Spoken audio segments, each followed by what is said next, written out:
জবরদস্তি করে বাংলাদেশের সাথে বাণিজ্যিক চুক্তি করবে না ইউরোপ, এমনকি দেয়া হবে না হুমকি ধমকিও, বরং বন্ধুত্বের সম্মানে অংশীদারত্বকে এগিয়ে নেওয়া হবে। এসব জানালেন ঢাকায় ফরাসি দূত মার্ক সেরেশার্লে। বলেন, নির্বাচনের পর বাংলাদেশের সাথে কাজ করতে মুখিয়ে আছেন তাদের দেশের ব্যবসায়ীরা। মোর্শেদ হাসিবের রিপোর্ট। চায়ের কাপে সমাজ বদলের ঝর্ণা তুলে আগে গোছান নিজেকে। প্রিমিয়ার টাইটানিয়াম আলমিরা, গুছিয়ে ফেলুন জীবনটাকে। 2023 সালে ইমানুয়েল ম্যাক্রোর সফর ছিল 3 দশক পরে কোনো ফরাসি রাষ্ট্রপতির বাংলাদেশে আসা।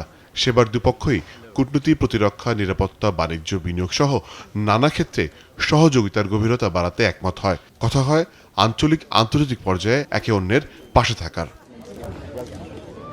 বাংলাদেশের নতুন সরকার ক্ষমতায় আসার পর সম্পর্কের সেই ধারায় গতি আনতে চায় ঢাকায় কর্মরত ফরাসি দূত। বললেন, জাতীয় নির্বাচনের পরে এখন গণতান্ত্রিক পরিবেশ ফিরেছে বাংলাদেশে, তাই তার ফ্রান্স তো বটেই, ইউরোপের বড় বিনিয়োগকারীরা আগ্রহ দেখাচ্ছে বাংলাদেশে বিনিয়োগের। তবে লেভেল প্লেইং ফিল্ড নিশ্চিত করবার দায়িত্ব বাংলাদেশের।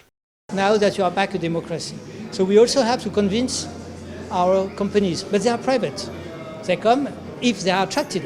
So that's the job of the government of Bangladesh. For instance, BIDA is very active on that. Very good agency, but that's the job of Bangladesh. I do my job, but the government of Bangladesh has to do his job.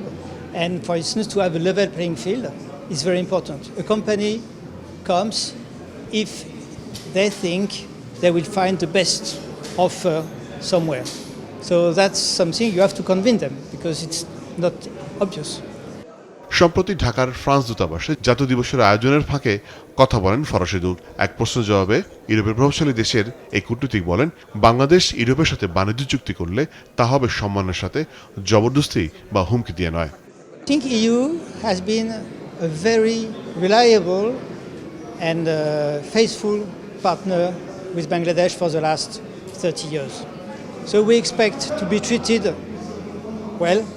We expect a minimum to have a level playing field.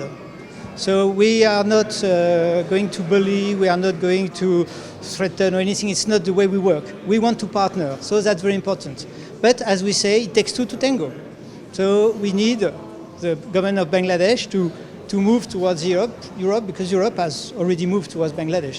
Can I just recall you that for the election, EU was the only big institution which sent an observation mission, electoral observation mission, more than 200. It's an investment. It costs a lot of money. It was time consuming, but we thought it's necessary for Bangladesh. So we expect now that we don't want more than normal cooperation, but it takes two to tango. আশা প্রকাশ করেন, শুধু সরকারি পর্যায়ে নয়, সম্পর্কের গভীরতা বাড়বে বাংলাদেশ ও ফ্রান্সের জনগণের মধ্যেও। মোর্শেদ হাসিব, চ্যানেল 24, ঢাকা।